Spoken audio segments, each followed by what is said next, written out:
triste o que aconteceu no terremoto da Turquia. Para vocês terem uma ideia, os números, né, de vítimas fatais foi atualizado, mais de 11 mil pessoas entre Turquia e Síria, mais outros milhões de desaparecidos, porque, gente, quando você não consegue encontrar, né, o corpo, certamente a pessoa desapareceu, ela está soterrada, certo? Então, o número de vítimas é muito maior que 11 mil, tá? Mas oficialmente foi atualizado hoje para mais de 11 mil.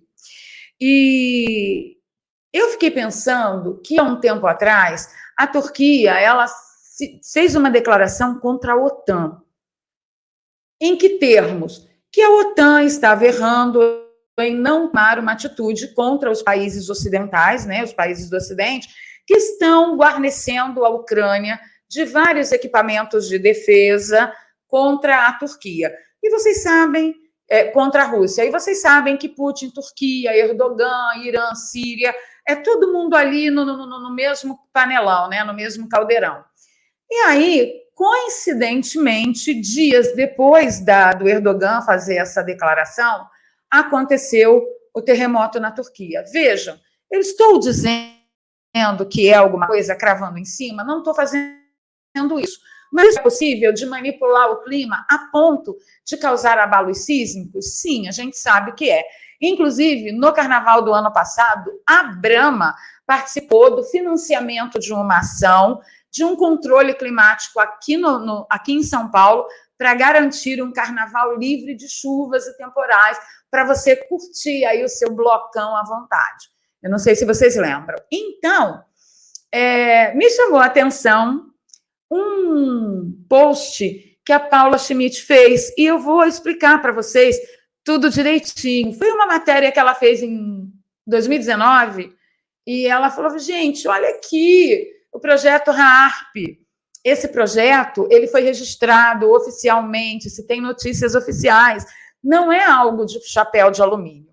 Então, vamos devagarinho para a gente bater aqui, item por item, dessa loucura. Bom, eu peguei aqui uma matéria da CNN Brasil, porque é a mídia verificada, né? Ninguém vai poder me acusar de estar fazendo fake news.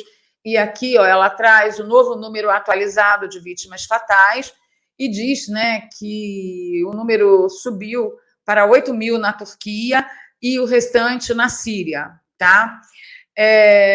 Mais de 48 horas após o terremoto e apesar do frio na região, que acaba atrapalhando tudo e acelerando, né, as vítimas fatais, as vítimas para se tornarem vítimas fatais, as equipes de resgate ainda buscam sobreviventes nos escombros. Lá está bem frio, e aí quando você está parado numa situação de frio, o seu organismo ele colapsa mais cedo, ele colapsa mais rápido, porque se é uma situação que você pode se movimentar, você ainda consegue provocar um aquecimento em si mesmo. No caso de estar completamente parado debaixo de escombros, a fatalidade é acelerada, tá? Agora, olha que interessante, a Organização Mundial de Saúde disse que cerca de 23 milhões de pessoas podem ser afetadas por esse terremoto. Os mapas gerais de eventos, isso é aspas, de uma declaração do oficial sênior de emergência da OMS em Genebra, tá? Os mapas gerais de eventos mostram que, potencialmente, 23 milhões de pessoas estão expostas, incluindo cerca de 5 milhões de pessoas de populações vulneráveis, sendo mais de 350 mil idosos e 1,4 milhão de crianças, disse esse oficial. O chefe da OMS expressou sua preocupação com a situação, chamando-a de corrida contra o tempo. Olha, realmente será uma corrida contra o tempo para quem está soterrado. Tá? Agora, esses 23 milhões é que eu não entendi muito bem. Realmente eu não entendi. Eu preciso dar uma pesquisada, porque, sim, se for um lugar de agricultura, pasto está comprometido, vai demorar um tempão para se recuperar. Tem o problema também do abastecimento da água, tem o comprometimento das instalações de esgoto, tem o comprometimento de distribuição, né, de alimentos, medicamentos, socorro médico. Por quê? Porque estradas estão todas interditadas, tem muito dejeto e tal. Agora, cara, 23 milhões de pessoas? 23 milhões de pessoas? Lá vem dinheiro, gente. já vão enfiar a mão no bolso da população mundial. E aí o Adhanom ele diz o seguinte: ó, estamos especialmente preocupados com as áreas onde ainda não temos informações. Foi o que eu acabei de dizer, né? Aí tem imagens dos esforços de resgate em ambos os países, surgiram na segunda-feira com familiares lamentando a perda de entes queridos, enquanto outros comemoram o encontro de sobreviventes nos escombros dos edifícios destruídos, tá? Então, nós temos aí uma situação bem crítica. E aí, investigando sobre o assunto, me vem a Paula Schmidt, tá? E ela posta o seguinte: pesquisem o que é HAARP, leiam este meu artigo sobre a produção de chuva na Guerra do Vietnã e, a partir daí, tenham convicção que vocês sabem mais sobre o clima do que quase todos os jornalistas e veras cagalhães do Brasil. Tem como não amar a Paula Schmidt? Fala sério. Não tem como não amar, né? E aí, você clicando aqui no link, ó, ela postou ontem, e na transmissão que eu fiz de segunda-feira, eu falei para vocês a mesmíssima coisa. Vocês lembram? A live está aqui. Eu falei, pesquisem sobre HAARP. Eu estou cravando que é? Não. Eu estou dizendo que existe algo chamado Projeto HAARP que pode fazê-lo. É só isso, tá?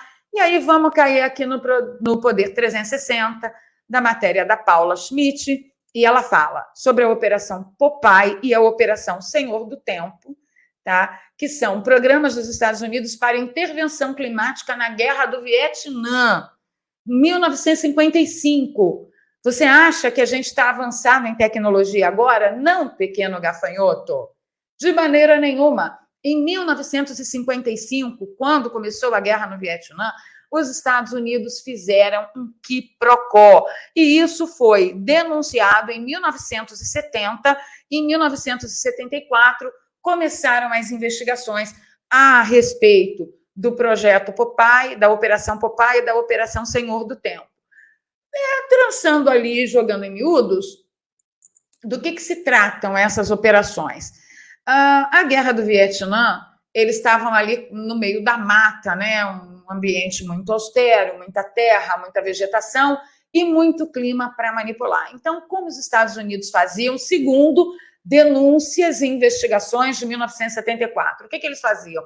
Eles, de alguma forma, com alguma tecnologia, que hoje a gente conhece como HAARP, eles manipulavam o tempo para fazerem cair chuvas torrenciais em locais onde o desabamento, deslizamento de terra, inundação, impedissem, por exemplo, o exército vietnamita de avançar ou de se defender, entenderam? Ou quando, através de contra-informação, espionagem, eles tinham alguma informação de avanço, de planejamento de avanço ou de planejamento de ataque, olha, a coincidência acontecia. Caíam chuvas torrenciais intermináveis, causando deslizamento de terra, soterramento, alagamento, e aí o exército vietnamita ficava ali meio sem ter como avançar. Então, voltando aqui à matéria, quero ler um pedacinho para vocês. A Operação Popeye foi um programa ultra-secreto da Força Aérea e da Marinha dos Estados Unidos para interferir no clima e provocar chuvas em países da Ásia com o objetivo de auxiliar as ações militares norte-americanas durante a Guerra do Vietnã. É interessante o termo, né? Com o objetivo de auxiliar o exército americano e não de prejudicar o exército vietnamita. E ela continua dizendo que parece uma coisa de filme, de ficção científica, mas a operação aconteceu de fato. Em 1974, um subcomitê do Senado dos Estados Unidos se reuniu para discutir e investigar algumas dessas atividades. Pergunta, eu acredito nessa investigação? Não. Esse subcomitê foi criado para servir de filtro. Essas informações a gente até pode deixar vir ao público, mas as mais escabrosas a gente vai cuidar para ficar guardadinho. Porque, afinal de contas, é uma questão de segurança nacional, soberania nacional. E aí a Paula traz um link aqui, que eu já vou abrir e ler com vocês, que diz, olha, é possível ler alguns documentos originais dessas sessões do Senado. Esses documentos foram inicialmente salvos pelo Sunshine Project, que é o Projeto Luz do Sol, uma organização não governamental sem fins lucrativos que tinha o objetivo de investigar, expor e garantir a proibição de guerras biológicas e o uso militar de biotecnologia. Infelizmente, o Projeto Luz do Sol encerrou suas atividades em 2008 por falta de financiamento, imaginem só vocês. E anos mais tarde, seu website saiu do ar, levando consigo os arquivos salvos pela organização. Mas calma que nem tudo está perdido. Olha que menina, eu gosto dela. O texto dela continua dizendo que, felizmente, muitos desses documentos foram arquivados pelo Internet Archive, uma organização sem fins lucrativos que hoje serve como Biblioteca de Alexandria e, como ela, pode um dia desaparecer. Segundo o próprio site, já são mais de 600 bilhões de páginas da internet preservadas, protegidas contra alterações maliciosas, desaparecimentos inexplicados, obliteração da história e eliminação do passado. Se você estiver sentindo particularmente generoso nesse Natal, que ela escreveu em dezembro, ela deixa aqui um link para você contribuir, né, fazer qualquer doação de qualquer valor para o Internet Archive, que eu acho de suma importância, tá? Então, ela menciona aqui nesse link que o Internet Archive salvou, em 18 de julho de 2021, um artigo do The New York Times, publicado em 1972, sobre a Operação Popeye. O artigo foi escrito por Seymour Hersh, um dos jornalistas mais renomados dos Estados Unidos, vencedor de vários prêmios da categoria, incluindo um Pulitzer e George Polk Awards. E nele, Hersh conta detalhes de uma atividade nefasta que tem o nome enganosamente aprazível de semeação de nuvens, ou em inglês, cloud seeding. Uau! Uau! Com o título Produção de Chuva é acusada como arma pelos Estados Unidos, o arquivo de Hersh teve tamanho impacto que 2 dias depois a Operação Popeye foi oficialmente cancelada no Laos. Laos. Pois é. Mas um outro jornalista investigativo, cabra bom da gota serena, o Jack Anderson, já tinha dado fúrio no ano anterior, só que não tinha dado boom. Anderson também foi um profissional premiado como o Pulitzer, porém, pode-se dizer que o maior elogio ao seu jornalismo veio do testemunho sob juramento de 2 mafiosos contratados pela Casa Branca para assassiná-lo.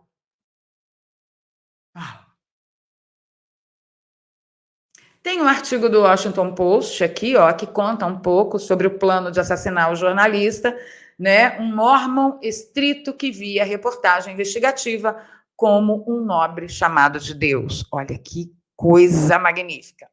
Na autobiografia de Gordon Liddy, agente do FBI que chefiava o grupo da Casa Branca responsável pelos escândalos do Watergate, o autor conta detalhes de alguns métodos discutidos no planejamento do assassinato de Anderson ou planos para destruir sua reputação. Estava lá, né? Igualzinho Brasil. Só que lá cidadão tem liberdade, pode mudar de classe social.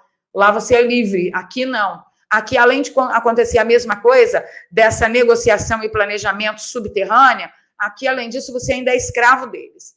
Então, vamos lá. Um desses planos seria que, por meio do uso do alucinógeno LSD, o LSD ia ser administrado no jornalista de alguma forma, e ele teria, assim, reações complicadas, não muito ortodoxas, não muito republicanas, e iam usar esse tipo de comportamento para jogar na mídia mainstream, que replicaria como se não houvesse amanhã, para dizer que o cara era louco. Tá? Ele seria espalhado no volante do carro do alvo para ser absorvido pela pele, fazer com que Anderson sofresse alucinações numa cerimônia pública e assim fosse desacreditado. Liddy preferia a exatidão do assassinato, então ele sugeriu doses mais altas de LSD para que Anderson perdesse o controle enquanto dirigia e batesse o carro. Gente! Outros métodos teriam sido discutidos, como a substituição de pílulas de aspirina por veneno, e o uso de um carro aparentemente desgovernado para provocar um acidente fatal.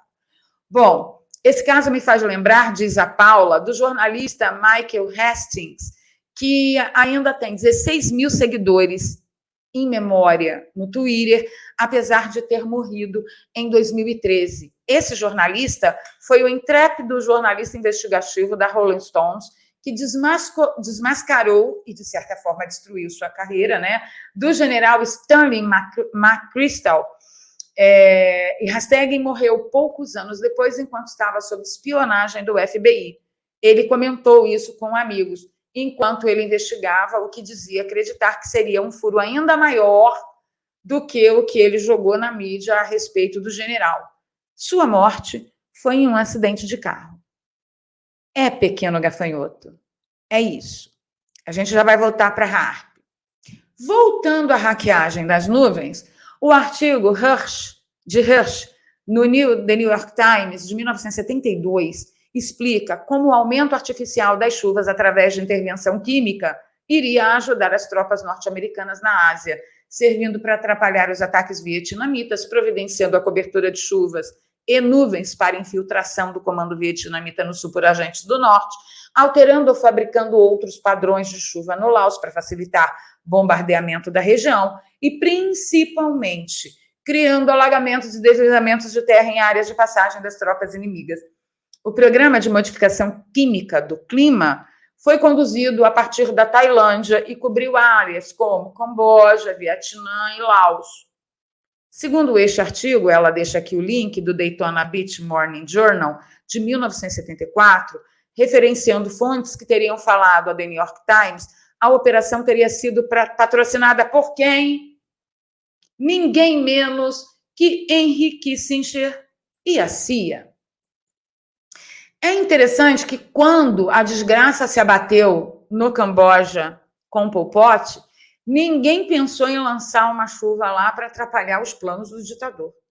Nem ninguém pensou em lançar uma chuva, um coisa lá na China, quando houve o massacre da Praça Vermelha. Ninguém. Né? Vamos lá.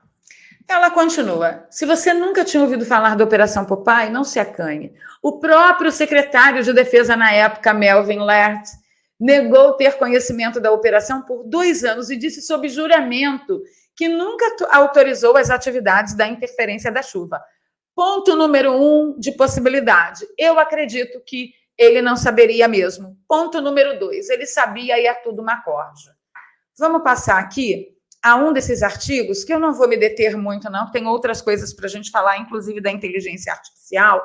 Eu vou deixar o link, gente, de todo esse projeto HAARP, das operações Popeye, Senhor do Tempo, na descrição e no primeiro comentário fixado para vocês lerem com calma, tá?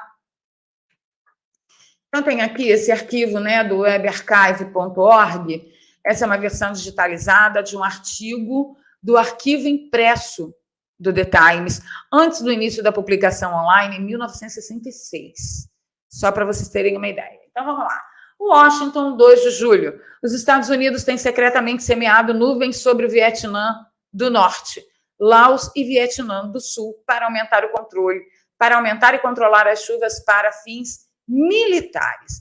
Fontes do governo, tanto civis quanto militares, disseram durante uma extensa série de entrevistas que o programa de semeadura de nuvens da Força Aérea tem como objetivo mais recente impedir o movimento de tropas e equipamentos do Vietnã do Norte e suprimir o fogo de mísseis antiaéreos inimigos. A divulgação confirmou uma crescente especulação dos círculos congregacionais e científicos sobre o uso da modificação do clima no Sudeste Asiático. Apesar de anos de experimento com a produção de chuva nos Estados Unidos e em outros lugares, cientistas não têm certeza se entendem seu efeito no longo prazo na ecologia de uma região. Claro, uma região que vai virar alagadiça, vai mudar e vai ter problemas. E talvez até algumas vantagens. Bom, tem algum programa oposto? Tem. A manipulação do clima na Indochina, que foi tentada pela primeira vez no Vietnã do Sul em 1963. E você achando que sabia de tudo. É o primeiro uso confirmado da guerra meteorológica, embora não seja proibido por nenhuma convenção internacional sobre guerra. A produção de chuva artificial tem sofrido forte oposição de alguns funcionários do Departamento de Estado. Por que não usa a produção de chuva artificial para irrigar toda a área mais desértica, desertificada, mais seca dos Estados Unidos, gente? O Kissinger não produz, não financia tantos projetos se dizendo preocupado com a fome na África. Por que não vai irrigar lá o norte da África? Por que será? Por que será? Essa pergunta é uma das perguntas que a gente vai responder no nosso Valéria Flix de Carnaval. Segura aí que eu já vou te explicar. Não foi possível determinar se as operações estavam sendo conduzidas em conexão com a atual ofensiva do Vietnã do Norte ou com o renovado bombardeio americano ao norte. Então, o artigo é longo, tá? Ó, vou mostrar aqui para vocês. É bem longo. E eu vou deixar o link aqui do archive.org para vocês acessarem todo esse tipo de material, entre outros. E aqui... Não, vamos continuar aqui ainda. Então, eu fico me perguntando o seguinte... O projeto HAARP, para quem não conhece, ele tem várias finalidades. E sim, ele pode fechar céus, abrir céus. Ele pode instalar uma camada reflexiva, tá? Como se fosse um espelho. Dizem eles que é para combater os neutrinos, que afinal de contas tanto mal fazem, né, para os seres humanos e para as plantações e gados e tal, e pastos e tal. Mas, assim, o grande lance é que, sim, o projeto HAARP, ele pode causar tremores de terra. Sim, ele pode causar terremotos. E eu não vou abordar esse assunto muito aqui, nessa época, porque está todo mundo muito mexido com o terror que aconteceu na Turquia e a gente pode conquistar aqui alguns haters desagradáveis. Mas pensem, se eles já dominavam, em 1966, a tecnologia para plantar chuva no lugar em que queriam, será que eles também podem tirar chuva de lugares de interesse para desertificar uma área, por exemplo, como aconteceu no norte da África? Será?